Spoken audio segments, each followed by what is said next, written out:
What's going on, everybody? It's Brian and Ben, your two favorite guys from 4FTV. We're discussing everything from faith, family, fitness, and freedom. And today we have a topic based around popular demand, or it seems to be based off of just what's popping up on YouTube and social media everywhere these days. And it is, what is a high value man and a high value woman? It's a great question because I feel like there's an absolute disconnect between what men find valuable in women and women find valuable in men. Now, trigger warning. This is probably going to be one of the harder episodes to listen to if you're sensitive or triggered easily. Just remember, we are deciphering data. There are statistics that we're bringing up. There's other podcasts that we're referencing. But at the end of the day, if you're finding yourself triggered around any of the information, before you react out of your feelings, I'd invite you to sit with those feelings and say, why am I reacting this way? Is there any truth to this? Not your truth. Is there objective truth to anything that's being said right now? And then respond accordingly, respond appropriately, I should say. But Ben and I have been engaging back and forth for a couple weeks on this, being like, does this fall under the podcast? Does this fall under our channel? Should we even go down this rabbit hole? Because then all of a sudden there's going to be red pill communities and incels and all this other crap you could get into. But ultimately, we do think this is a valuable discussion because when we do come at it from a perspective of faith, fitness, family, freedom, like, there is notable statistics nowadays of how the nuclear family is being torn apart, how societal norms have changed the roles of men and women, how people are expecting different things in relationships based off of what they're hearing and what they're being told instead of maybe the values that have worked for generations, if not millennia. And we're not saying that anything is absolute. We're not saying we're not open to anything. We're not saying like men are better than women, any of this, but we just want to let you know, like, there are things we're going to be discussing that may be hard to hear. The statistics may bother you, but ultimately we're just trying to engage in a good conversation because we believe that high value men and women should be coming together and creating high value families where there is faith at the center of it. They are high value families that not only bring out the best in one another, but the people around them. And ultimately that falls into fitness and freedom as well. But Ben, why don't you open up and just start pouring into this whole thing? And how do you want to kick this thing off?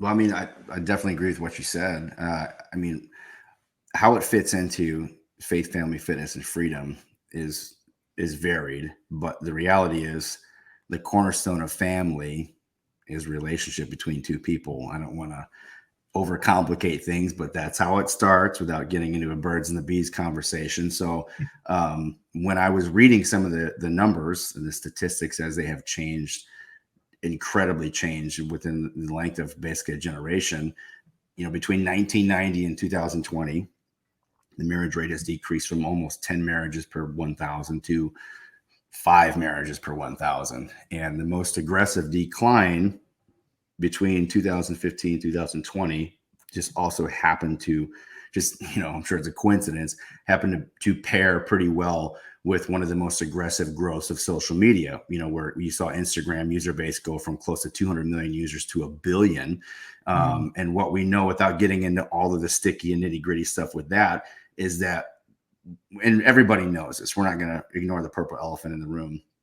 Social media has had incredibly detrimental effects on our interpretation of the world around us and our true social interactions. While the world connects in this great spider web of looking into and reaching each other's, worlds and realities, it also has greatly crippled our understanding and ability to relate on the levels that really were necessary, organic attachments for people, building relationships that largely brought about, successful families, whether you want to use marriage in there or just monogamous relationships in general. And is it because we just don't want meaningful relationships or marriage anymore? I don't think so. I mean, I believe that social media definitely has created a lot of addictive and scary attachments to, or people have grown these scary attachments to social media, in the sense that some census and surveys they've done, some people have said that they wouldn't turn off their social media accounts even if they, had to choose it over an ideal relationship. So, people, That there are some dopamine people, addiction. the dopamine addiction is not a joke. The, gosh, like I said earlier, it is, with more access to each other and this growing population, why are less people ending up in this scenario that they, always dreamed of? Less and less people are ending up in these scenarios, and less people are carrying on the roles and legacies that our parents and grandparents often set, that we look up to or aspire to. And I think that part of it is a product of our evolutionary creative design, and part of it is social constructs. And I Mhm. largely believe that social media, if you listen to people like Steve Jobs in his later years, and some of the other people that developed those platforms, which were not nearly as cancerous and dangerous as social media, just the platforms themselves in terms of hardware, software, they said, I don't know if we really were doing a good thing. Some of them said, I wouldn't let my kids just have a tablet all day, but how many people do? Right. Right. But they designed it to exploit the tendencies that we have. I mean, they literally were working with people who know how to get people addicted to things, how to get people to pay more for things that they normally wouldn't. And so, social media, from my observation and what I've gathered and garnished and observed, is that it has exploited a lot about our creative design, evolutionary design. And, for example, men, our design is, that we're bigger, stronger, more dominant. We're wired to conquer. Typically the hunter social constructs have arranged for men to use these characteristics to be kept in check or directed to protect and provide the walls of a society, and become kind of this ethical bridle on our Neanderthal tendencies. And, our design is to procreate with our best option we can find genetically. That's a normal thing, and we don't want to vilify it at all. We, everybody's out there to find the mate they're attracted to, and that they desire for different reasons. And for countless years, we've been the ones hardwired to be the most responsible for proliferation of a species. But, when we look at what we're dealing with today, it is it doesn't take a whole lot of observing to realize that it's designed to exploit us and to weaken us. There's a reason. I'm not going to get on this bunny trail, but there's a reason. As much as some people hate him, there's a reason why people like Andrew Tate have been canceled. Even if you don't agree with everything he's saying, a lot of what the guy is saying is very much against the system, very much against the efforts to demasculate a generation and to try to confuse a generation from things that have been in us basically from the beginning of creation. And again, I just put that little earmark in there. I do not agree with everything the guy says, but he has very much shocked a lot of people with what he said, not because it's wrong, but because it's countercultural to our current state of things. He's And calling the so kettle black. he's calling the kettle Calling black. out Yes. what's Yeah. actually happening in society today. And ultimately he's Yes. saying, look, like clearly he's a genius marketer that's learned how to leverage the beast that is actually hurting society at large. And he can get canceled all he wants, but he's almost too big to cancel because other people Mm-hmm. bring him onto stuff. Right. Because there is a level of truth that he speaks to. Like, you may not like the stern harshness of his words, but if you get down to the core of what he's talking about, men need to be able to fight. They need to be able to be physically fit and provide and protect their family at any given notice from any harm that could come their way. They also need to be able to take care of everything that the family needs, because when you're able to protect and provide for a woman, she naturally can be more feminine. She naturally can say, I trust your leadership. I trust your ability to take care of us.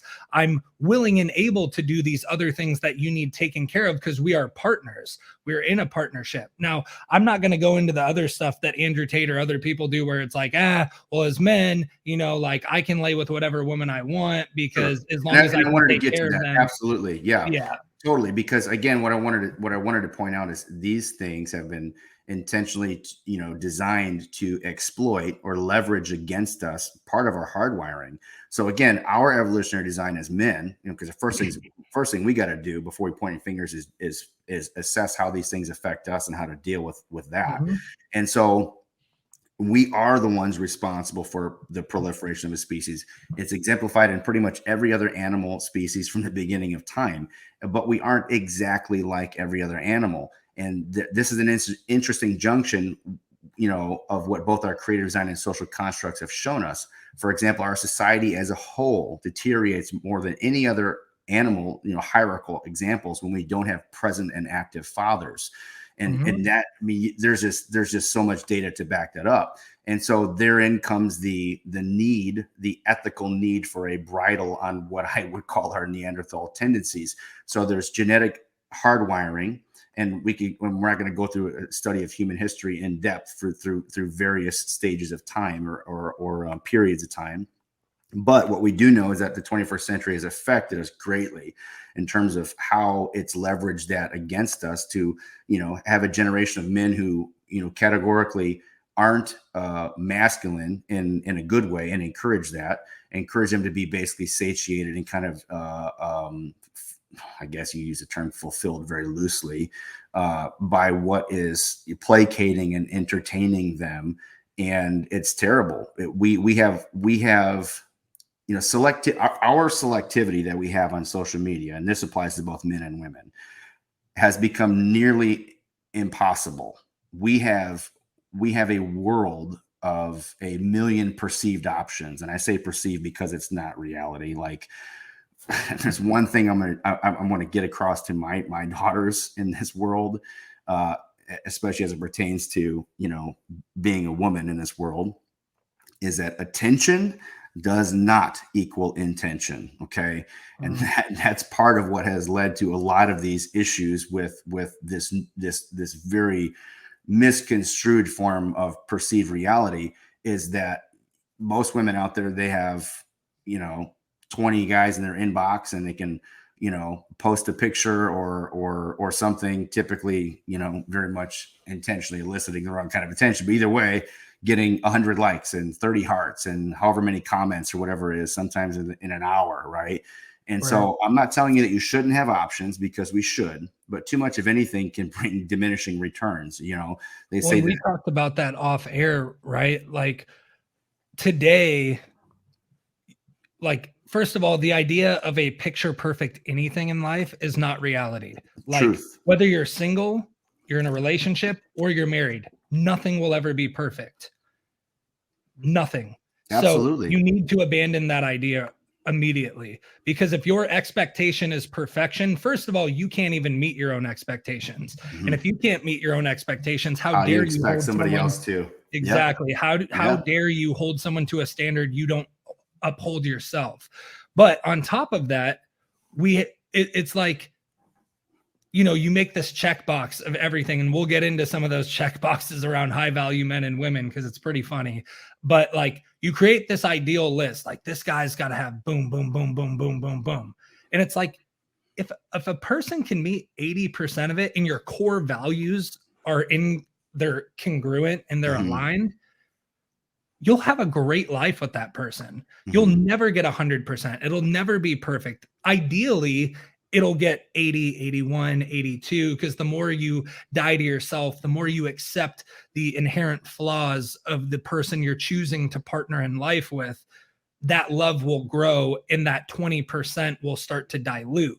It'll Mhm. still never be 100%. You'll still be challenged the rest of your life by one another. The person you married today won't be the same 5 years from now, and nor should they be. Everyone's growing. But it's the Right. idea that society, and especially social media, with this dopamine rush, with this instant gratification, with this light culture, with this attention without intention, Mhm. it's teaching people to look for the 20% elsewhere. It's Yep. teaching people that 80% isn't good enough, and I deserve the other 20. So I'm going to abandon the 80 without potentially even providing 80% myself. Right. And, Right. For and sure. I'm going to look for the 20. And when I go get that greener grass on the other side, I'm going to realize it's turf. It's fake grass anyways. Yeah. It's not real. And actually, if I had just watered my own damn grass, it would have been greener than anything I could have found elsewhere. For sure. No, there's absolute truth to that. I remember I had like this kind of a epiphanous moment. That was kind of metaphorical. I was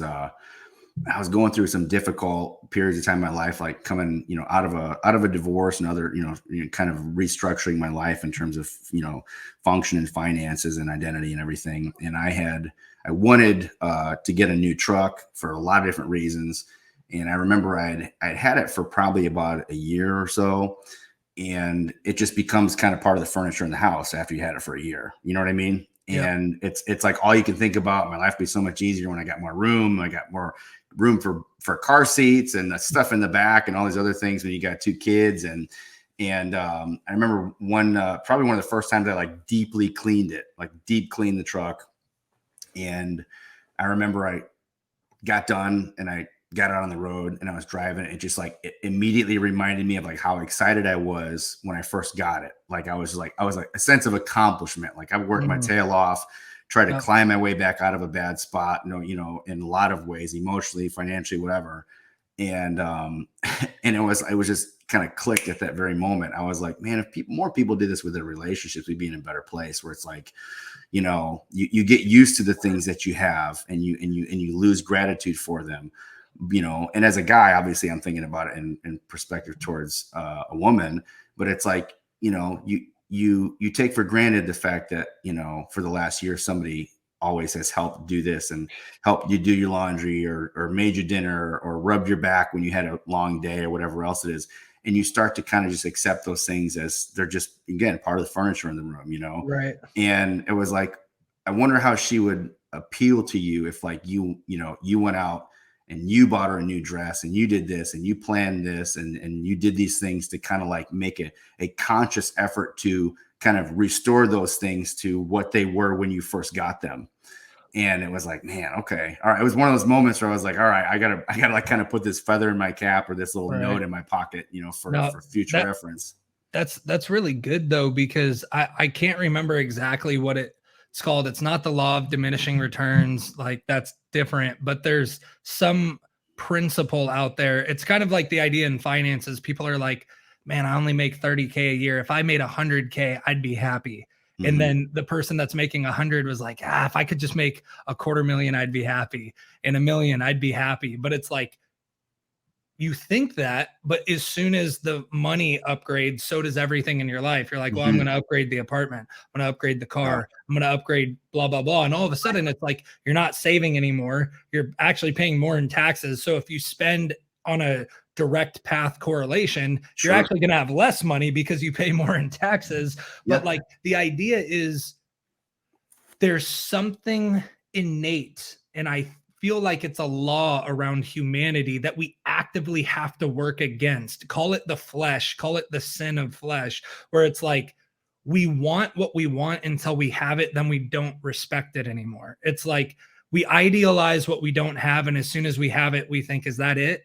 I thought it'd be more than this, instead of living from a position of gratitude. And that's like, you said it beautifully with relationships. Like, and we should value relationships more than anything else. Like, obviously we need money to survive, but man, at the end of the day, it's not the business or the money that's going to be there on your deathbed. It's going to be the people that you're around.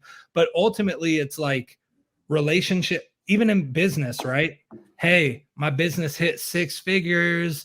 Awesome. I hit this benchmark, and it's like, cool, but you stopped DMing people daily. You stopped running ads. You stopped putting out value-led content. So now the 6 figures is going to disappear again because you got to this mark and you started hiring people, but like they can't do what you did, and you didn't teach them well, and you actually weren't positioned to teach them how to do that, and you didn't hire help. So you're just going to keep doing this like ebb and flow of like riches and poverty, and you're going to be stuck in this cycle. And it's like same thing with the relationships. You do everything you can to score the person, and then once you got them, it's like you stop doing it. And there's nothing wrong with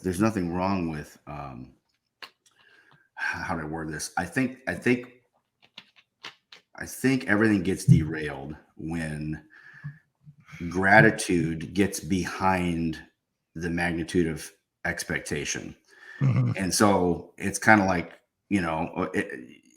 before you got married, it's like, man, I would do anything, just to have this, or I want somebody to go do this with, or just in a monogamous, meaningful relationship in general. And then once you get that, it's like, now you start picking apart all the things they're not doing the right way. Right. Or you want them to take a bigger share of this or a bigger share of that. And there's nothing wrong with working towards those things in some symbiotic effort and communicating if you're communicating properly. But the second that expectation starts to reach much further than your gratitude, it's where everything gets really, really, off track. And I remember in the first, as we were talking about vehicles, the first car that I got, I remember it was like a 92 Accord. It was from Texas, I think. And I remember it had like the rear bumper where the plastic bumper had all this like sun damage to the paint from being down there. So it was like, the paint was all cracking and stuff like that or whatever. And I still remember when I would like detail the car and wash it. And I just thought, man, I had it made, right? I was like, 17, 18 years old. And I got my own car, cloth seats, right? And so there's an aspect of how we perceive things from a level of like gratitude versus like looking at what everybody else has. And this is part of our issue with the relationships now. Dude, I knew somebody who had a Lamborghini, but I wasn't looking at 80 different people that had Lamborghinis and 4 Range Rovers and and all this other kind of stuff and all this other cloud and all this, ridiculous stuff that's on Instagram that half of it's fake. Most of those people are posing with somebody else's car to make you think that's what their jets are fake like, now. Right? Yeah, right. And so it's not that I didn't know that existed. It's that I was like, man, I was content, man. I had wheels, right? And I wasn't like, I'm not even going to bother with it. Like, it's an old car. Like, no, it was mine, and people don't look at their relationships that way. They don't look at it like, value is something that really has a lot to do with interpretation and somebody's own perspective of something. Right. And so you can, I was telling somebody, a friend of mine years ago about something, and she was, mentioning all of this stuff that was wrong with her. And she grew up in a really messed up, abusive home. And so that's what she was hyper criticized all the time and never affirmed, didn't have a father, all that kind of stuff. But she had all of these things that like made her she was a great catch. Right. And I told, I was speaking car language. I said, you realize you're like a 67 Shelby GT 500, like in a barn. And the guys that are looking for a 67 Shelby GT 500 don't care if there's dust and bird poop on it. Like they look at that like, I'm going to love every moment I spend in cleaning and detailing and restoring this thing because it's just part of the process, because they see the value outside because they know how rare it is to find these qualities in these things. Right. Yeah. And so, I think that's, from a metaphorical standpoint, not to say that people are just vehicles, but what I mean is there is a context to a market value for lots of different things. In the same way that's a rare find, there are aspects in finding in a significant other that are very rare based on what's unfortunately trending or popular. Right. So anyway, what I meant to say earlier is like, what I've seen is this alarming connection between a decline in necessary relationship structures and social media platforms that's just completely exploited our design. I remember a quote I heard a long time ago, and I've heard it said by a few different people. I think even one of my pastors from years ago said it, and he definitely had a knack for relationships. He said, when it comes to romance or relationships, men are won by what they see and women are won by what they hear. And I know that there's outliers and exceptions to that, and there's all kinds of contributing reasons why some people might say they're different, but there's a lot of truth to that. And I'm telling you, if social media could not be more set up for guys who are visually driven to see basically pornography, because I'm going to call it what it is. That's what it is. That is what it is. From everybody, from the girl down the street to the, Kardashians or whoever else is posting this stuff. And then in action meets reaction, when these girls are inundated with all kinds of attention. Again, what I want to teach my daughters more than anything is attention does not mean intention at all. And most of the time, it's actually not even remotely close to each other. So, go back in our history, picking a mate from a village of 100 people, or even more recently from a city of 20,000 people, whittled down to your age range and preferences and everything else. Right. That's a reference point for selection up until like the last 15 years. Okay. Right. And so all these sharp changes, largely more so like in the last 10 to 15 years, So what happens in a world where our perception is that we have millions of options? Well, it kind of goes back to I think she was a pastor, but I remember seeing it on TikTok, and it was a joke of this woman just being like, "Yeah, this new store opened up, and it was for women to pick out the perfect husband." And Right, I've heard that. Yeah. there's like 6 levels, and it was like level 1, he has a stable job and he's average looking, okay, but level 2, he's got a little more money, he's a little more fit, and he's a little better looking.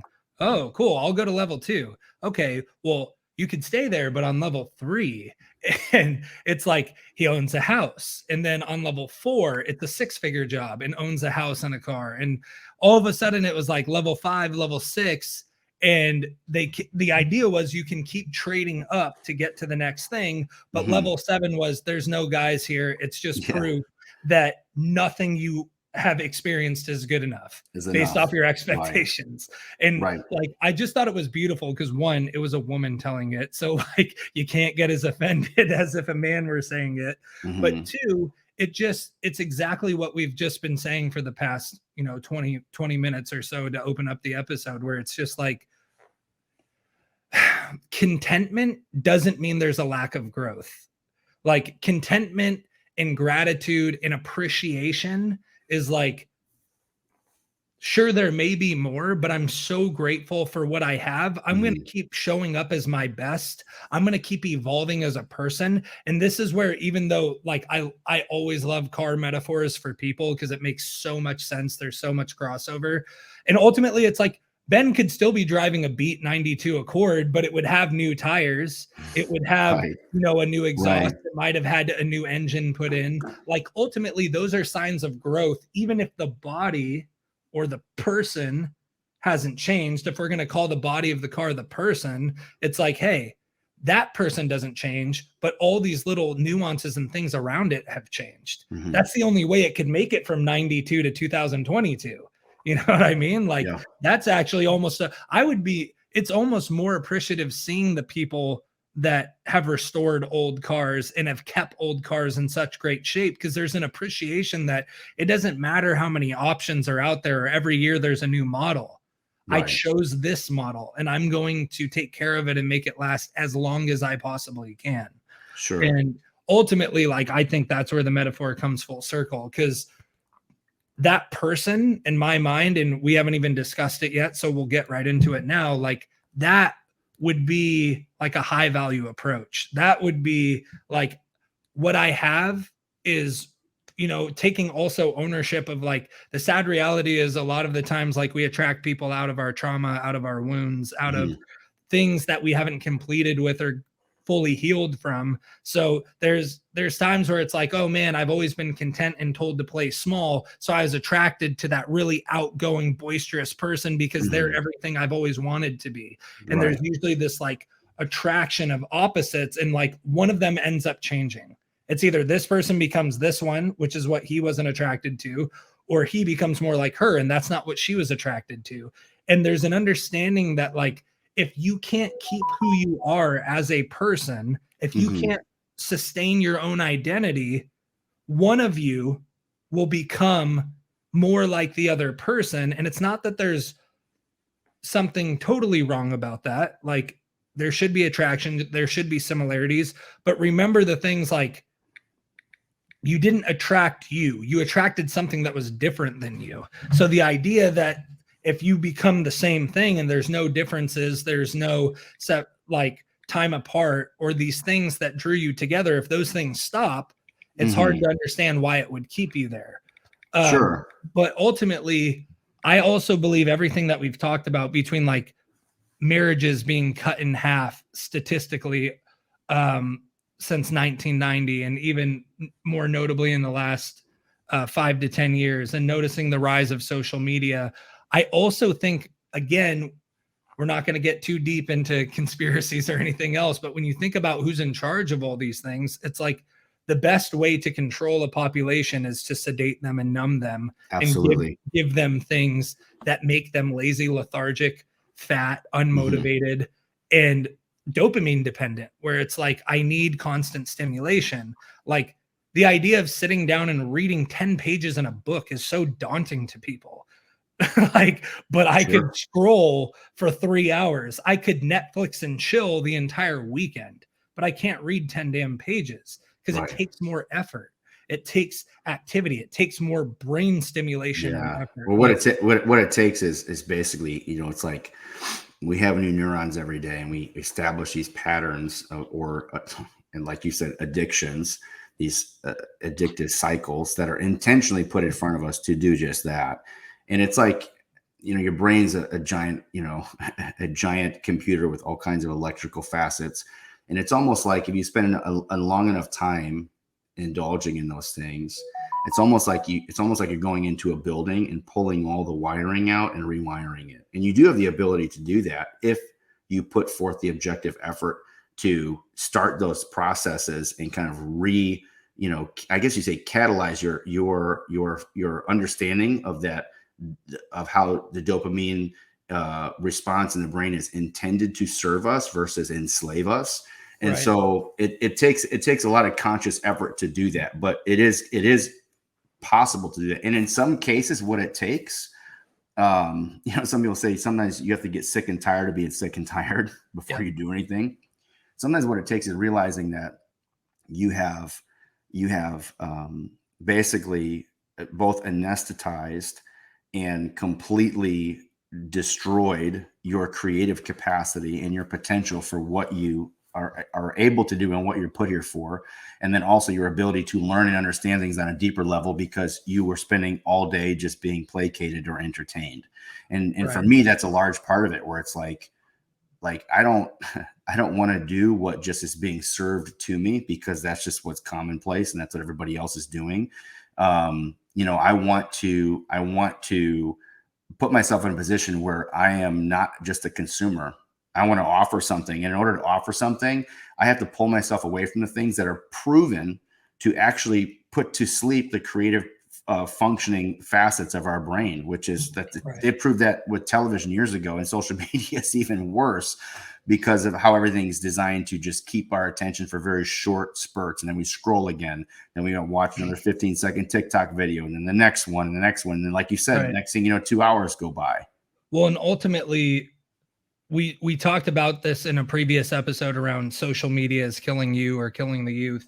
Like naturally, like even in this conversation, Ben and I have a back and forth, right? You guys are noticing like I talk, Ben talks, we interject with one another. Social media has taken away the conversation and just created like a self-dialogue. It's like, it's just like Ben and I have talked about, and there's statistics backing it up. Like narcissism is on the rise. Narcissistic tendencies are on the rise. Social media has taught you that you're all that matters. If you look at every influencer, all they're doing is posting about themselves all the time. It's always like projecting me. I'm the most important thing in the world. And this is where we're going to get into what people sort of categorize high value men and women as today. But to understand that, like looking back a couple decades, or if you look back at like your parents, your grandparents, or anything from the past, like, yes, obviously, like we're not going to get into inflation and all this other stuff that has made it very hard to live off of one income if you're not at a certain level. But the idea was like men took care of women and children. Like women daily took care of more things around the house and with children, men financially provided, but it was considered an honor for a man to financially bear the burden to take care of their family and to protect and to serve. And a woman got to receive that protection, and she got to trust that he had her and her children's best interest at hand. And there was this harmony amongst it. And now today it's like, instead of being labeled as this is a man who wants to take care of you, who wants to provide for you, who wants to give you a great life, he wants to trust you and you trust him. Now it's been deemed as like, no, it's controlling. Like a man who doesn't want a woman to work, like that's narcissistic, that's controlling, that's manipulative, that's toxic masculinity. If you don't want a woman to work, it's like, why? I'm not saying she can't. If I said you absolutely cannot work, and that would be control, that would be toxic. But for me to say I find it more valuable if I can financially take care of us. It would mean more to me if you would take care of the family, if you would take care of the house, if you would take care of these other things that I will still have a role in. Men, just because you financially provide for a woman and children doesn't mean you don't raise disciplined children and have an active role. Again, like fatherless homes are like the number one contributors to many issues plaguing society right now. No And doubt. absentee fathers, like, and again, women get very upset about that because they're like, it's not women's fault. It's like, well, when society has told you that it's not okay for a man to take care of you and you should be making more money, but you're also being told that this is the only level man that's good enough for you, but systematically through the government, you're also being incentivized to not keep a man in the house because there's so many programs to take care of single mothers and to take care of kids without fathers. Like it becomes this horrible thing where it's like fathers don't have a choice in a lot of matters and have to take the brunt of a lot of things. And then if they want to leave or are told to leave, or the woman is incentivized, it's like, here, you make the money, you do this, you do that. And then all these other issues come into place. And all of that still comes from a place of like men wanting to take care of women became a bad thing because it was labeled as controlling. It was coercion. It was, like almost like forms of trafficking or being an abuser, where it's just like, no, I'm going to control every aspect of your life. And to any woman that's gone through that, I'm so sorry. Like that man is not a good man if he's done that to you. Agreed. But notice the difference between a man who strips you of all your rights and makes you codependent on him versus a man who says, I'm willing to bear the burden and take care of everything, but you can still do the things you desire. I just want it to align with the vision for our family and the vision for my life. And I think that's where things have started to change, because now with the rise of social media and it being dominated by women, and women are getting more and more scandalous, and the rise of OnlyFans and basically like open pornography that 10 years ago wasn't even like the same standard as today. Women are getting all the attention. They're getting empowered. They're also getting financially incentivized to do more of this. So then again, you're not really going to attract the man you want based off of those actions either. True. So then you attract more men that are lower quality. They're not high value. They're low value men. They're more simplistic. They have no self-control. They're dopamine chasers as well. But like it creates this stigma where like, unless you're a man, which we'll get into this, like most people today label a high value man as you got to make 6 figures or more. You got to be 6 feet or taller. You need to have a 6-pack and be attractive. But if you don't have a 6-pack and you're attractive, have more money and that's okay. You need to own a house, own a car. Like, and if we look at what it takes financially to even own a house today, most people can't even afford to own a house today. So now all of a sudden you're disqualifying at least 80 to 90% of the population, where a good hardworking man who loves you, he wants to provide, he makes 30, 40, 50,000 a year. Like you probably have to work as well. Or you live in certain areas of the country where he could take care of you, but it's going to be more of a minimal lifestyle. You're being told that that's not good enough. And that's the biggest, and that's the biggest thing with social media again. Yeah, nothing's good enough. Is it has like supercharged our human tendencies to always be feeling like we've been given a disservice or a raw deal and somebody else has it better than us. And I'm telling you right now, like there's a reason why, what's that old phrase that says like a comparison is the thief of joy or something like that. And it's okay to compare ourselves to the version of us yesterday. It's okay to, compare some of our, our past failures and regrets to our future hopes, right? It's okay to look at those things in contrast, but there's a real significant, like incredibly powerful threat to our ability to both enjoy our life and, reach into experiencing our potential of living this life for all that it offers us, when we are absolutely, stuck in whatever is trending and following everybody like a bunch of idiot lemmings right off a cliff, you know, in whatever direction they're headed in, because that's what's popular. And part of it, again, man, I can't express how much it is, you know, I feel like the movie The Matrix was like a prophetic documentary.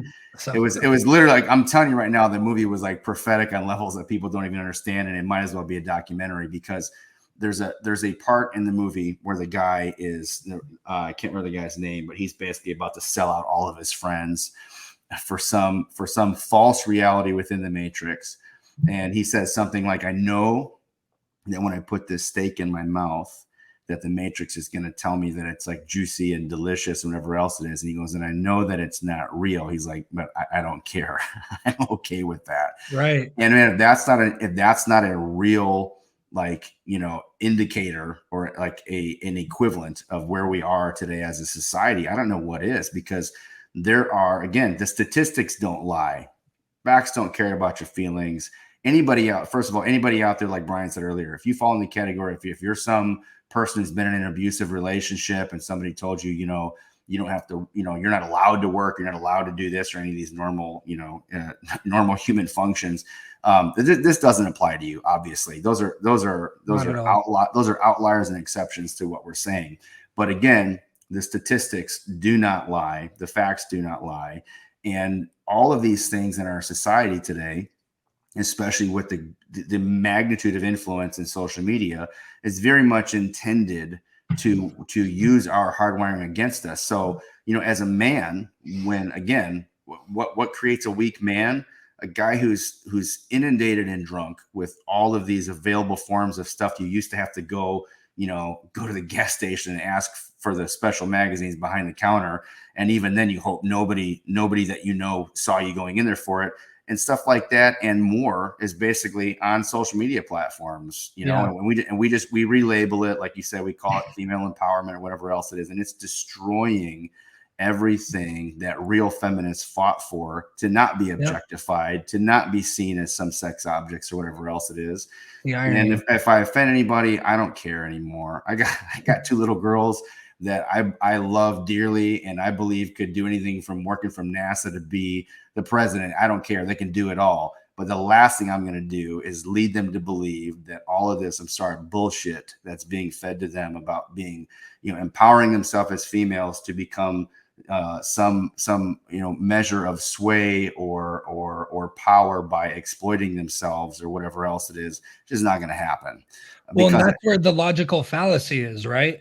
Because women are being told it's empowering to do these things, but the things that you're doing are attracting the men you don't want. Absolutely. So then it creates this chasm where everyone's constantly pissed off because men are just like, you're putting yourself out there, you're wearing next to nothing, you're showing your butt, you're showing your chest, you're showing more.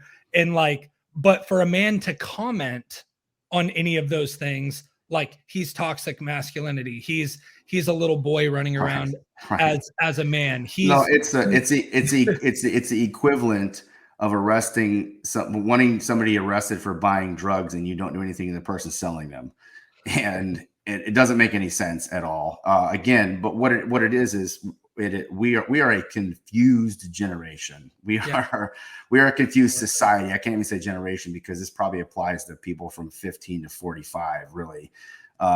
But you know, anyway, as a man, what's going on is it is anesthetizing us. It's placating us. It has us, do you want to live with your head on a swivel? Like, sure, there's all of this, it's like, going into a candy store, but do you want to live that way? Do you want to be far removed from the capacity to really have or build something deeply significant and truly intimate with one person? Or do you want to be constantly chasing all of these, again, I use the term perceivable options, because that is how everything that we see right now has exploited our evolutionary design and wiring, that, again, in very limited amounts, worked in our favor to select a mate, right? But what we've been taught is like you have a significant addiction, and all of these little things you're filling it with are just like your methadone treatment to get you by every day, and that's where we are. And when it comes to women, you do have hypergamy, kind of hardwired in you to a degree. But remember that, going back to our Neanderthal days, you having a sense of hypergamy, aside from all these Western civilization social constructs, when you didn't have all these protective measures, you didn't have a society that gave you a lot of entitlements that men don't have, a lot of opportunities, a lot of government grants, scholarships, protective measures. You call the police and tell them your boyfriend or husband is slapping you. I know this because it's happened to male friends of mine. They're going to jail even if they didn't do it. We saw this with the Johnny Depp Amber Heard trial. There's an absurd, disproportionate level of belief toward women's claims versus men. It wasn't always that way. The pendulum has swung from one extreme to the other in an equally destructive fashion. Right. But having that hardwired in you is okay and normal.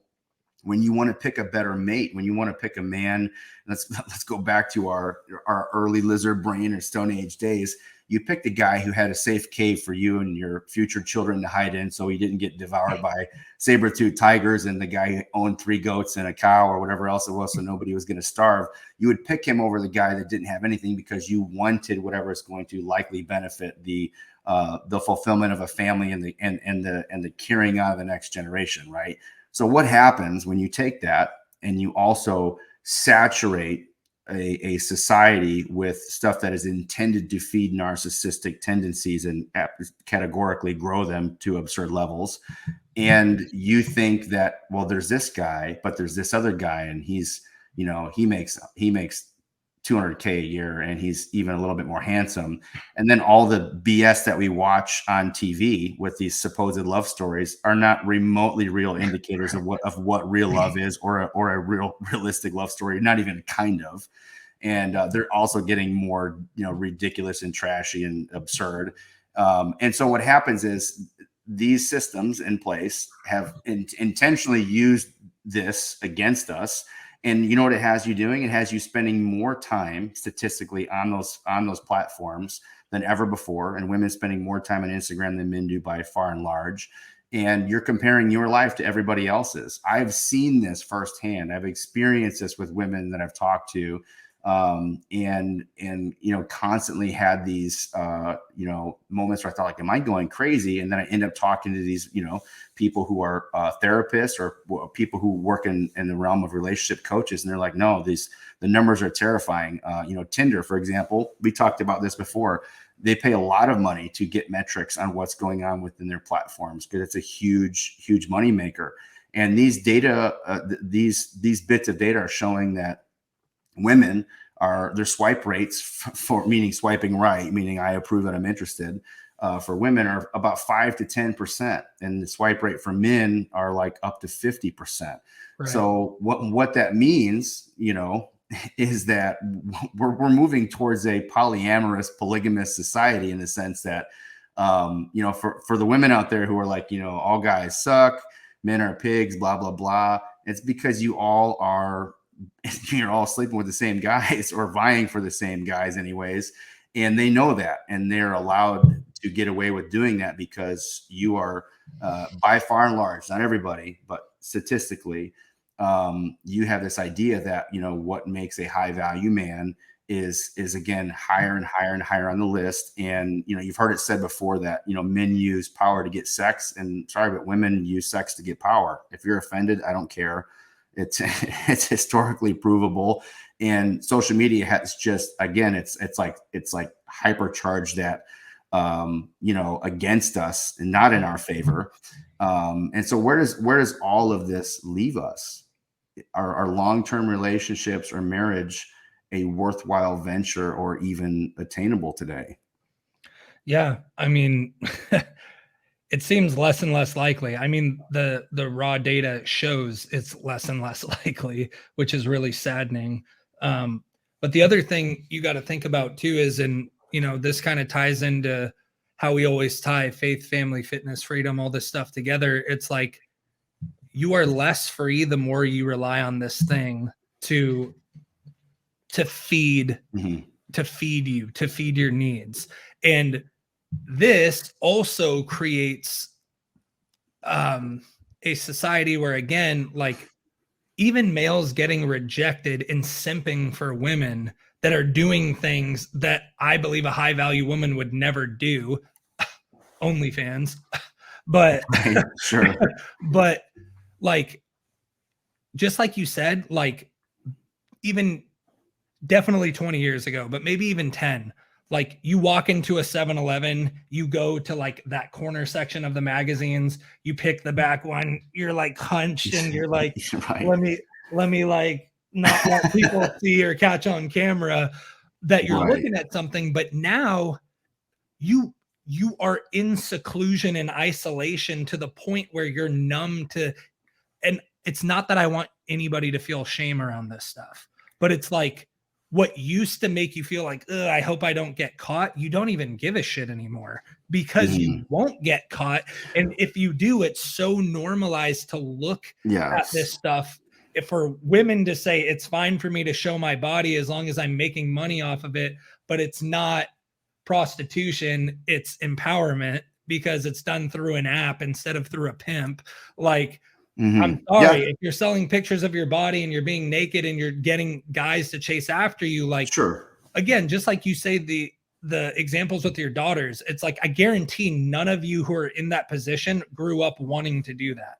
You never thought, Right. that's who Yeah. I want to be when I As grow up. my lifelong hopes and dreams, right? Yeah. And But so, again, like, all this stuff is like, it's also created, again, the apathy and the lethargic nature, especially of men today. Men don't go out and hunt, they don't kill, they don't provide anymore.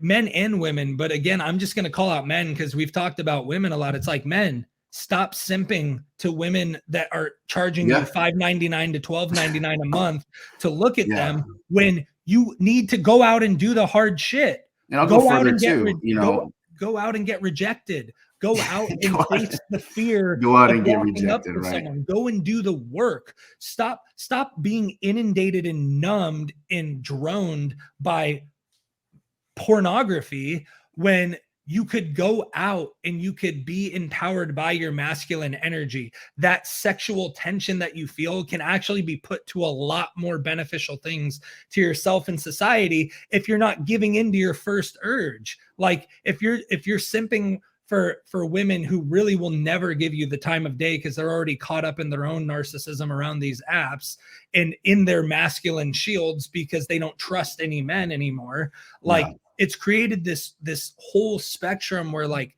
men, you don't go out and conquer. Women, you're trying to conquer. Like, I have no problem with a woman making good money or making a job, but the statistics show women, like, if you are highly educated, if you have multiple degrees, you are like 80% likely to not stay in a marriage. You're likely Yeah. to If get if you divorced. make more than your husband and you're educated, 90% of the time that somebody leaves, it's a female for sure. Right. And again, you can get upset. These are some of the trigger warnings from the beginning of the episode. It's like, these are statistical data points. Ladies, if you have multiple degrees, you have an 80% chance of leaving your marriage within 10 years. If you earn more than your husband, you have a 90% chance. And I want to say this too, just point this out, because a lot of times these people, these women don't, I know first thing's going to happen because the people, and I personally have known them.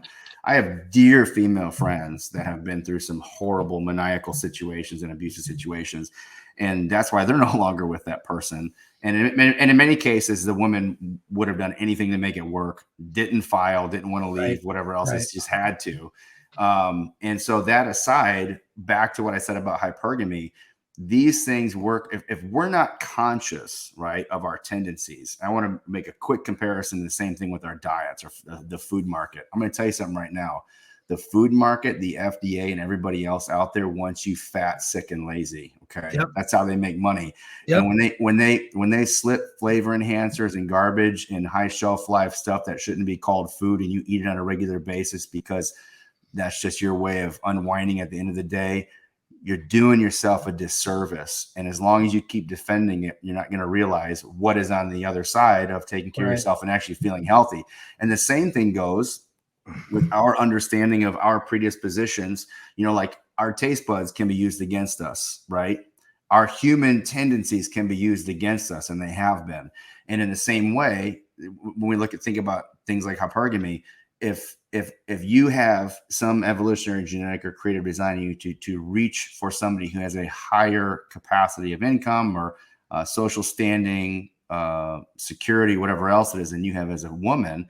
And now we have all these social constructs in place that even allow you to get a job that you wouldn't have otherwise because of quotas they have to meet or whatever else it is. And you get fields where women are starting to dominate more, which is great. Good for you. But if your goal in life and one of your highest aspirations and ambitions is to create a scenario that your grandparents created or something similar, and to have a family and have this legacy and have this relationship that's meaningful, you have to be conscious of our proclivities. We all have to, as men and women both. And so if we know that, and you know that you end up, now you're making more. Guess what happens when you make more? You end up in social circles and work environments with other people, including other men who make more, who oftentimes, again, statistically, you tend to end up going to when you leave the guy who you make more than. And so we have to, if our goal, again, is to identify the enemy within and the enemy without, we have to be willing to look at both of those sides of things. Well, and here's what I want to circle back to something I said, and then I want to completely go along with what Ben just said. One, a lot of how you can look at basically the porn that's out there today running rampant on social media, like that has created a generation of men and women where it's just like your relationships are like fitness. You do the 30-day challenges and 6-week crash diets because you don't want to do the actual work of building a lifestyle that you can sustain. Same thing with running an OnlyFans, where you get instant gratification of people paying you for what you're putting up. And for men, I don't even have to try to talk to women. I can just look at exactly what I want to look at for a small fee. Like all of this is your 30-day challenge, 6-week challenge, your bullshit supplement like magic pill. All of this is just keeping you from actually getting good at doing hard things, getting good at being comfortably uncomfortable, like understanding that like nothing worthwhile in life is easy. There may be simple formulas, but you're going to go through hardships. You're going to have to do tough things. You're going to have to go around obstacles and barriers to entry. And that's okay. That's a good thing. And to circle to what Ben was saying, like, here's one of the biggest lies that I see in society today. And again, this is around like third wave feminism. This isn't about women being equal. I believe that. I believe women should be treated as equal. I believe everyone should be treated equally as humans. Like, that's not the point. But this radical wave that's coming is that like nothing is fair. Everything is sexist. Everything is bigotry. Everything is this. And you've been sold the biggest lie, which is motherhood is how men control you. And I just want to tell you right now, just what Ben said. If you want to be a mom, yes, you can theoretically do it at any age. It's way better in your youth. You're going to have an easier pregnancy. You're going to recover faster. You're going to be more available to your children. There's way less medical complications when you start pushing to 30, 35, 40 and get to what is coined geriatric pregnancies from 35 and above. The complications to your body, the complications to the child you're trying to bear, like get astronomically high. And guess what? That is because you've been told the lie that you have to give up your ambitions and dreams for this kid, and you have to raise this kid. But I want to flip the script on that bullshit, and excuse my language to anyone watching, but it pisses me off because women, you have inherent value you are born with that men don't have. We have to find value and purpose in life. You are given innate value and purpose by being able to bring children into this world. That is a magnificent gift that you have the honor of being given from the day you were born.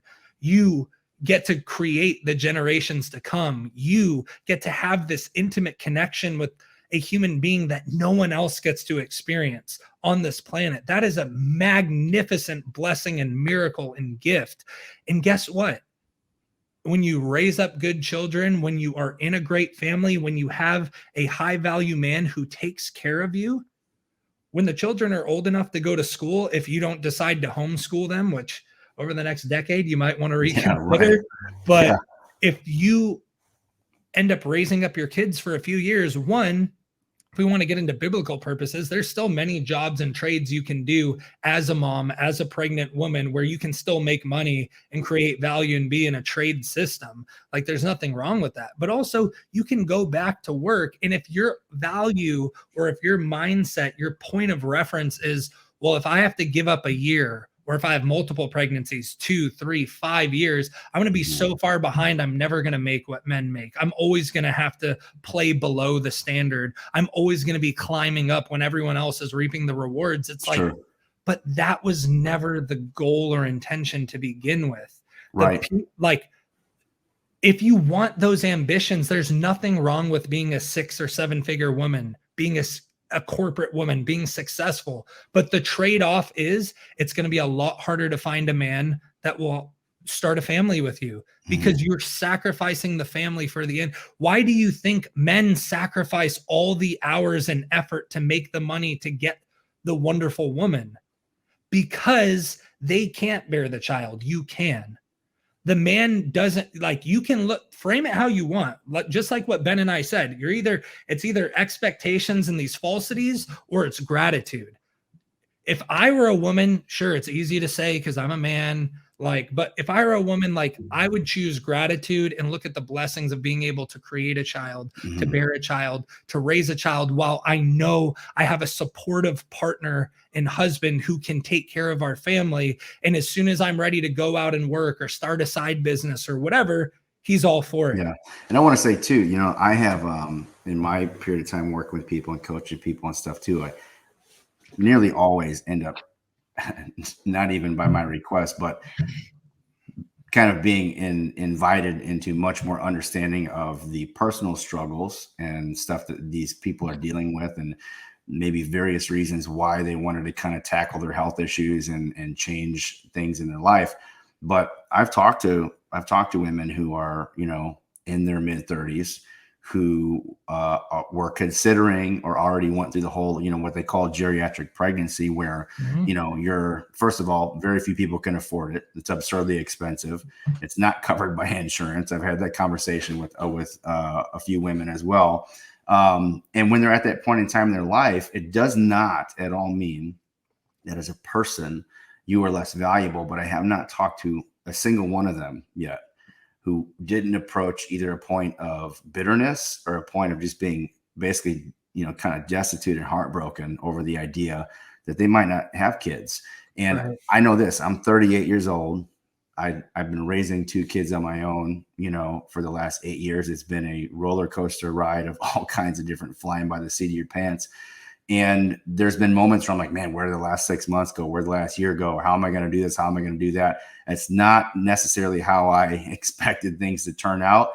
But I know this, at this point in time in my life, which is pretty close to that same period, when I look at the future, and due to the current relationship market and dating market, like we just talked about, it's a pretty stringent screening process to even entertain the idea of letting somebody close enough to either be with me in a relationship, let alone ever get near my kids. Right. And so the reality that, I might continue raising these kids on my own without somebody else, on one side is slightly, slightly sad a little bit. It's not how I thought things would be. But when I think about what the outlook on my future would be like if I was at 38 at this point in time in my life and I did not have them, and I wasn't doing something that is innately wired in all of us. There are very few exceptions. Like if you've been diagnosed with psychopathy from an early age, you probably shouldn't reproduce and try to love and rear children, and that's okay, or for some other reasons. But by far and large, the vast majority of people, there's something so deeply relational, psychological, and even metaphysical in our purpose and design to bring forth the next generation, who pass down our virtues, the legacies, life lessons, history, all of these things to the next generation. And so I want to say that I'm not a woman. Brian's not a woman. We're not going to say we are next week, and that's never going to happen, no matter how popular it gets. But as a father at that point in time in my life, when I look at my life and realize that there's a lot of it that's not really kind of unfolded the way that I thought it would. But my 2 girls, even in the midst of challenging, things that you're trying to do on your own. They're everything. They are, me trying to do everything I can to prepare them in this terrifying realm of reality and society we live in. Is still, it brings a level of both responsibility and meaning that nothing else does. Right. And I realize I don't think we ever put the definition up of a high value. Yeah, go do that for sure. But here's one thing I'll say. And ladies, I just want to ask you honestly, men will ask you as well, but typically a high value woman is seen as supportive, agreeable, she's fit, she's youthful, cooks and cleans or takes care of things around the house if the man's working. She's respectful of the man, and she's not argumentative. She creates one thing that I've heard more men say than anything is when I come home to a woman, to a partner, I just want it to be a place of peace. I've gone out, I've slayed the metaphorical dragons, the digital dragons. I've done everything. I don't want to do that inside my home. I want and that's not saying you and only you cook every meal, do every load of laundry, clean every inch of the house. There's partnership, there's shared responsibilities. But if he is the breadwinner, if he's the one financially taking care of things, be his peace, be his home. He comes to a house, but you're what makes it a home. And he should be able to be the same comfort and peace for you. And you guys got to be able to choose one another. But I want to tell you, like, women, when what we have seen through different podcasts, through shared experiences, through just like how radical the world is getting, do you really believe this version of empowerment that you're going through, where OnlyFans is being celebrated and nakedness and pornography has become, instead of something that you share in the secrecy and bonds of marriage or with your closest loved one in your home, it's flaunted everywhere for everyone to see? Do you think the opposition of these traditional values are helping you be supportive, agreeable, fit, youthful? Is it making you want to do things around the house? Is it making you respectful of your partner? Is it making you argumentative? Because I would argue that when women either get empowered through body and it's false empowerment, which is what traffickers do, it's what abusers do, it's what pornography does, or when you chase that high paid position, you have to take on masculine traits. You have to naturally become more of how men operate on a daily basis, which is kill, conquer, slay, like provide, protect.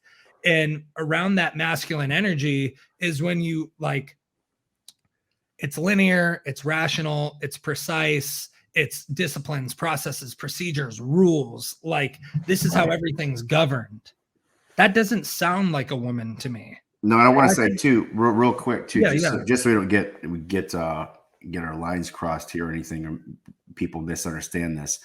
From a woman's perspective, before you might take this the wrong way about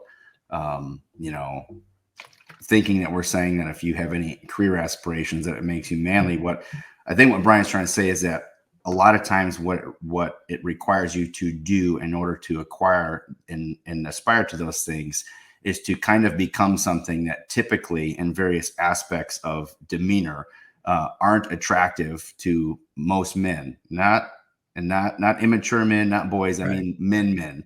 And I want you to think about typically feminine characteristics or traits, and I want you to think about them in a man.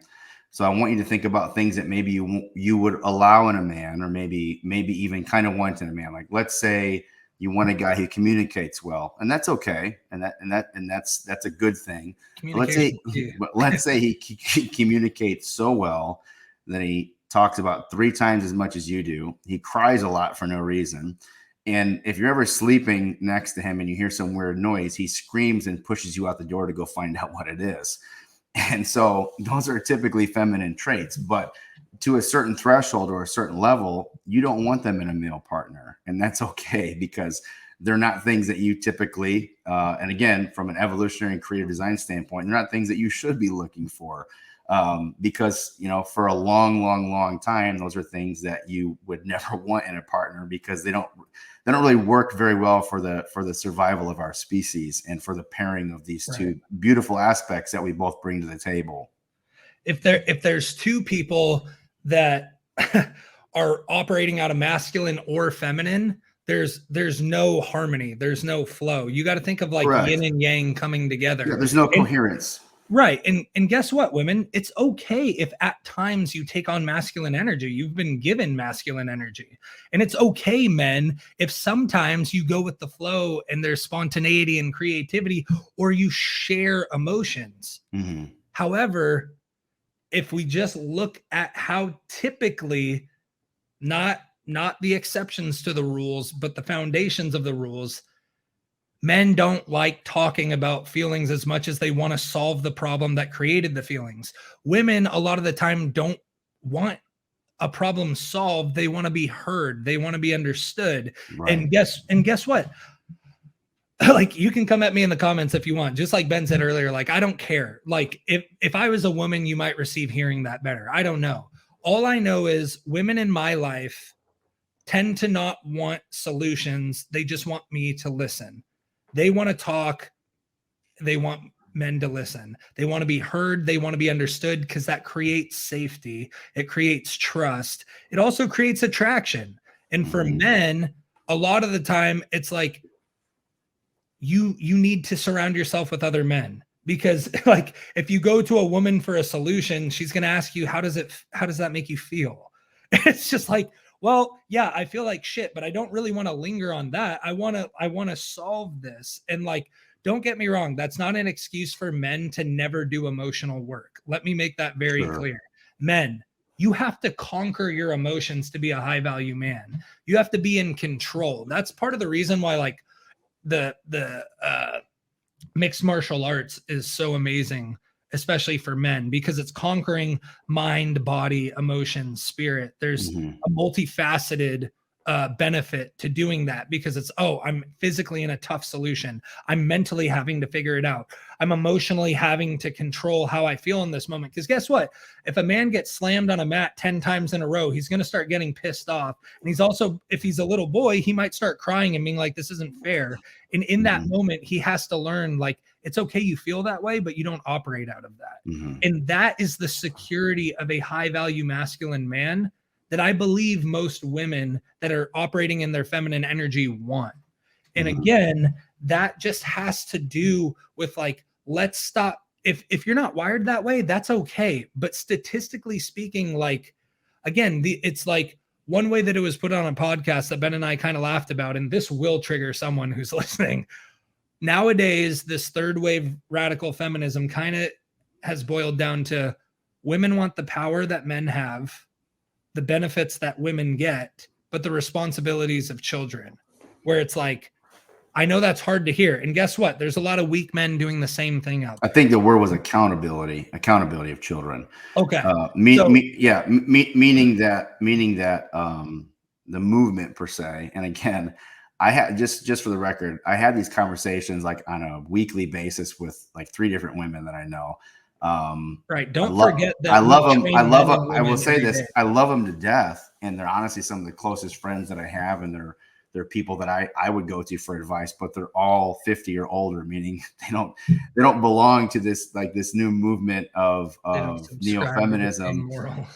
Right. Exactly. And so I want to make sure we put that out there right away. This is not like, Brian and I started drinking and complaining about all this stuff that we can't stand with, girls in our lives or something. These are conversations that come up fairly often, even with some of the women I know trying to, do the impossible and understand the mountain of illogical perspective that is being pumped into this next generation. And again, all the statistics and everything else we can see are showing that it's to our detriment. It's not helping us. It's not helping us at all. It's not helping us understand each other. It's not helping us get back to this essence of realizing that we need each other. And it is, when you brought up mixed martial arts, one of the things that first reminded me, because I remember doing it years ago, it teaches you to be able to take a loss. And that's something that, when I would listen to like people from my grandpa's generation and further back when they would tell stories, it's like you got in a fight on the playground and you got your butt whooped. You shook hands and you kind of became friends afterwards. And if it happened somewhere else, you bought the guy a drink or whatever. And that's not how things are today. People are so bound to these toxic comparisons and these inabilities to basically be humble for a moment and realize that maybe you were wrong, or maybe there's something you know what I mean? And that aspect is absolutely missing. And it is an aspect of real masculinity to be able to kind of wrestle through those things, no pun intended, both the good and the bad, and process through those through those emotions in a constructive way. So I just wanted to touch on that. I didn't want any of the listeners out there thinking that that we're out here just like harping on women or feminism. We very specifically mean this current emerging third wave of it that has been incredibly toxic and cancerous to the development of our society. Well, and again, when I think, my opinion, my truth, but when I think, don't get me started on my truth and my truth movement. Right. But when I think of a high value woman, again, you have inherent value you're born with. A man cannot become a father without you. Mm-hmm. He can't. So at some point, he needs you. That is powerful. That is a sense of control. That is a sense of also purpose and value. Like, you bring some, yes, it takes a man and a woman to make a child, but he needs you. But it doesn't stop him from doing what he needs to do. He is going to continue to do the same thing, whether he's single or he's married, he's a father, not a father. Like, the responsibilities change, but the purpose and direction don't. For women, I'm sorry, like, you can look at it negatively and say this is an unfair sacrifice because it's like, I don't get the same choice as the man. Like, if I want to bring a child in the world, I have to give up X, Y, and Z. But I would argue that you're comparing the 92 Accord to the Lamborghini. Mm-hmm. I would compare, like, the child you get to bring in the world, or the children, are worth so much more than anything you could accomplish in the work world. And again, if you're not wired that way, if you don't want children, that's okay. This message isn't for you. It's for the women, like Ben said, who became career oriented, hit their mid or even late 30s and realized, oh man, I don't have a partner to share any of this with. I want to be a mom, and it's getting really complicated and difficult to be able to do it.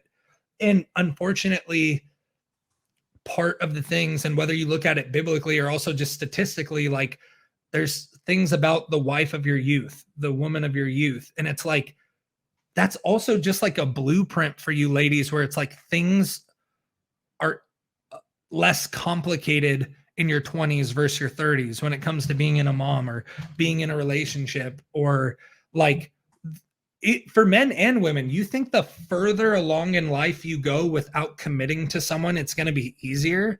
Like, theoretically, people are like, oh, but you learn so much more about yourself. It's like, yeah, but you've also gone more and more years of never having to compromise with anyone, never having to like do a give and take, never having to be in a partnership. It's like, in my opinion, sure, you may find more and more out about yourself along the road, but if you don't have anyone to share that journey with, it gets more and more complicated for someone to meet you where you're at, because you've gone through so many iterations of yourself. It's like, at some point, it's almost just like, this probably isn't going to work. And I don't know. I think, again, if we're going to talk about what we believe this is Ben and I speaking now, not society. High value men can take care of their family. It does not mean you have to make 6 or 7 figures or more. If you can financially provide, and even if a woman has to work or she wants to work, if your intent is like, let me do my best to be able to provide everything I can for my family, and if there's a little bit more I need, let's come into conversation and partnership. But I will bust my butt. I will work. I will do the extra hours, the extra work, learn the extra skill to make sure I can take care of my family. That type of man also takes care of his body. It doesn't mean he has to have a six pack, but it also means he's not obese because he cares about actually giving his best, not only to his spouse, but his children. The more overweight you are, the less active and involved you can be as a parent as well. So a high value man, in our opinion, financially, you can take care of things. 6 figures and above does make it easier, but if you live in California, 6 figures still isn't much either. So like, just be prepared to provide and protect. Have an ability to have a strong physical domain. Have control over your emotions. Know that you are called to respect and sacrificially love your wife. You are supposed to raise and discipline your children. That's not discipline how I think people think of it nowadays, where it's like an abusive whip or stick. No, it's like, no, yeah. like Discipline has to be equal parts correction and affirmation. Yeah. And that can't be stressed enough. And anytime you go without, one, you're going to either raise a child who is starving for affirmation and will search it out somewhere else, usually to their detriment, because there's so many false, offerings of affirmation out there, or you're going to raise a child who is very, entitled, spoiled, and believes that they can't do anything wrong for the most part. And that's also not setting them up appropriately for life either. So, just having correction and not affirming them, dangerous.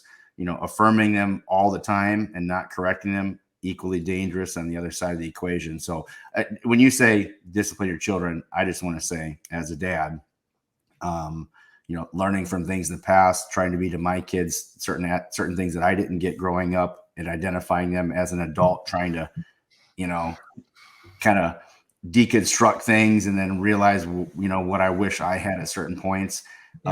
You have to hold them to a level of accountability that they're going to encounter in the world. And that involves correction. And you also have to deeply affirm them in the ways that they need to be, and not in a misleading way, who they really are, who they are set to be in terms of identity, and reinforce, the value of all these different aspects of who they are as individuals. And I think you have to do all of that. Yeah. I completely agree. I mean, we haven't talked much about faith, and, as we're wrapping up this episode that's getting a little long, and we apologize for it being long, but sometimes I think conversations need to not be like filtered or hindered because of a time length. Like, we'll split this episode up for you guys. You can watch it in smaller segments, but ultimately, if you want to know, Ben and I, as Christian men, there's also a different standard we hold ourselves to as high value men, and also a standard that we would, I guess, expect from a high value woman who's submitted to the Lord as well. And if you want a separate episode on what we believe like masculine, feminine, high value men and women look like from a biblical perspective, we'll make a whole nother episode on that. But what Ben just said is 2 John. If you read it, love is said 5 times. Truth is said 5 times. Mm-hmm. Love is the acceptance, the affirmation, the comfort. Truth is the correction and the boundaries that you need to contain that love. All love with no boundaries is disgusting. Like that teaches you to reach anywhere and everywhere and have. Now, I would even go as far as to say that the reality is love without boundaries isn't love, because True. I mean, and I understand how it's kind of, categorized that way.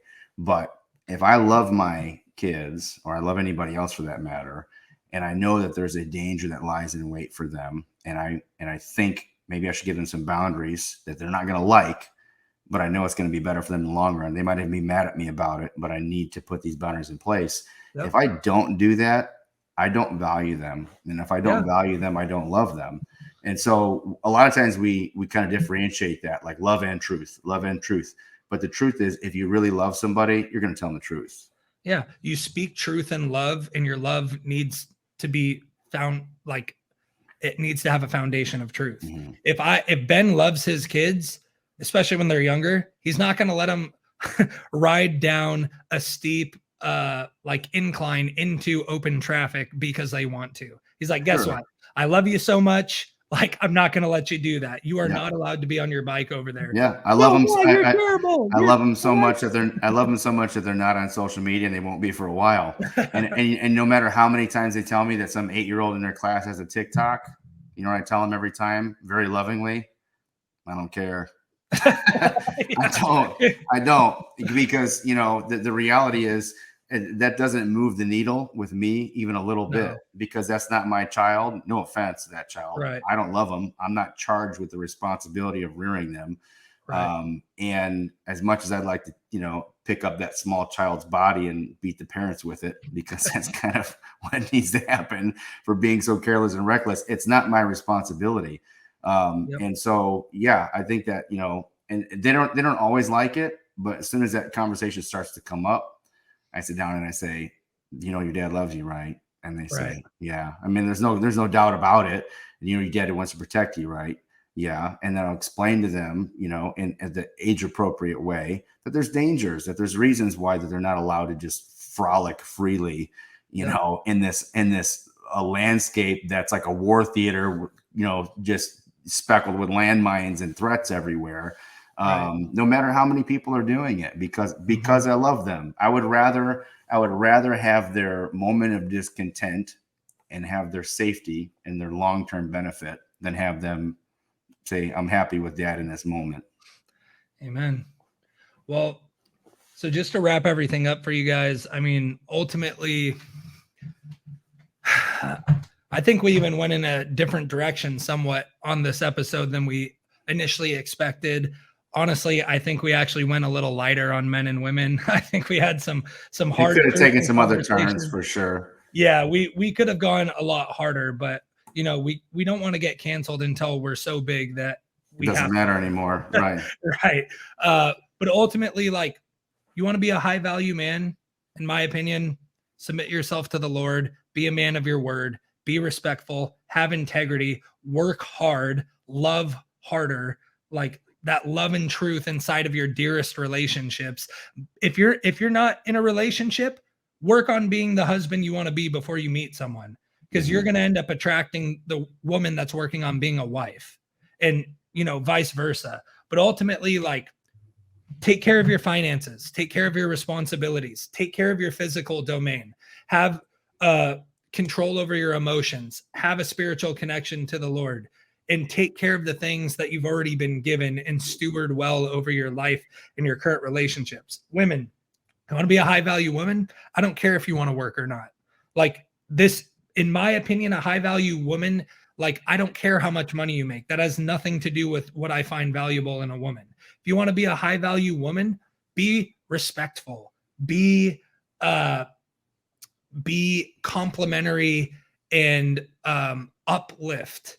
If you are supportive and you uplift and you come alongside and you co-suffer, you're compassionate, like, that means more to me than any amount of money or job title that you could hold. Take care of your fitness, because obviously, like, as coaches, we take care of our bodies anyways, but like taking care of your body and working on just living a healthy, fit lifestyle is important. Mm-hmm. And that's not just for us personally. Like, everyone should be trying to be as healthy as possible. It doesn't mean a six-pack. It definitely doesn't mean go and enhance your body in different ways. It just means steward over the body you've been given well. Work with what you got, build what you can, accept what you can't change, have the wisdom to know the difference, but also, like, shout out to Proverbs 31 wives. Like, go ahead and read it, or I'm going to put it up super quick, because this is what I believe a high value woman embodies. Ben and I both feel the same. You're noble. You have your partner's full confidence. So whether that's a husband or just someone you're in a relationship with, they have full confidence in who you are as a person and who you say you are, that they don't have to question who you are. And bring good into your husband or your partner's day. Like, make every part of his day better, and he's naturally going to want to do everything he can to do the same to you. And yeah, ultimately, like, I love to cook, but if you can cook, if we can cook together, if we can throw down in the kitchen, I'm down. Like, yeah. But I also I've been cooking and cleaning for the last 8 years. I would not turn somebody down if they decided they wanted help a little bit, Food is the way to a man's heart. If you That's can cook true. a good meal, he will treat you well. But also, again, like, work hard at whatever you do. If that's taking care of a house and a family, awesome. If that's a part-time or full-time job, work hard at it. Do something that's profitable, and do, like, just speak with wisdom, because ultimately, as you continue to grow, like, men and women alike, high value men and women have mentors. They have accountability. They have people around them who are going to hold them accountable and be supportive, but they have people that have gone before them who they can call upon, again, for that correction, for that truth. And you're also probably giving back to people below you. And by that, I mean age, somewhat status as well. But, like, if you have wisdom, share it with those who are lacking wisdom. But ultimately, women, I'm just going to set the record straight to the majority of men.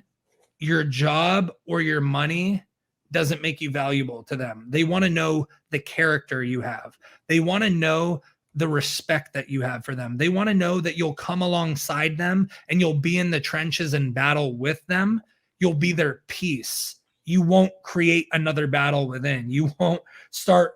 If they're out slaying dragons and doing their battles, they don't want to come home to World War III.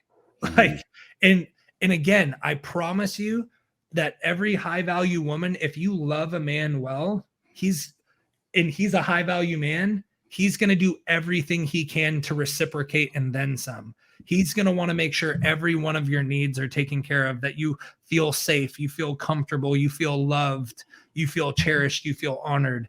And men, step it up, raise the standards, like, stop simping. I'm just going to Yeah, say it that's, I right. mean, the reality is, when we try to close every episode with, some type of directives or advice, I I have a tendency to liken everything or compare everything to other, understandings or issues that we've had. But look at it. We talked about the food market earlier, the industrialized food market, drug market, whatever, how it really has been set up to keep us sick, to our detriment. And Yeah. what it took was years and years and years of that, in a very conscientious effort and awareness for what? Grassroots effort for small scale farming again, grassroots effort for all of these things to return to the way that they were really intended to be before they became so industrialized and commercialized at any cost to the health of the general public, for the benefit and profit of the people pulling the strings and creating all of these, these industries and platforms. And this societal structure that we're seeing deteriorate with social media at the helm is no different. And so my advice, even on a smallest scale effort, like Brian said, stop simping, don't feed the monkeys. That's the best advice I could give you. And so, for me, I've even had this kind of more conscious effort to go out of my way, not only ignore and not like, not comment, not heart, not respond to all of the illicit, ridiculous, preposterous stuff that's just voluminous out there by everybody thirst trapping for some guy's attention.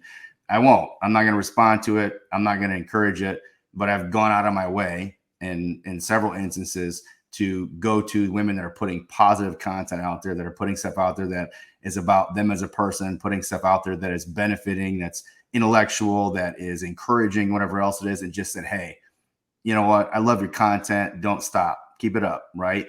And that's part of the problem, is we're feeding the monkeys. And when I say we, I mean, probably more men are kind of on our side of things, are perpetuating these cycles that are leading to all of these issues as well. And so, all of these different things fall on us in different ways in terms of responsibility. And the only thing you can control essentially and initially every day is you. Yep. Right.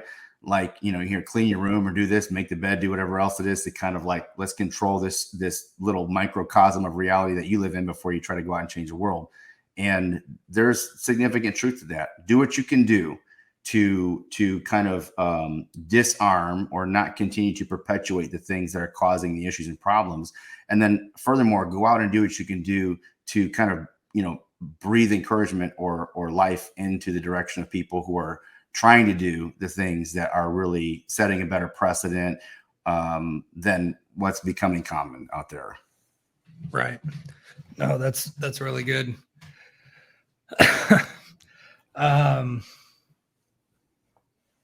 Yeah.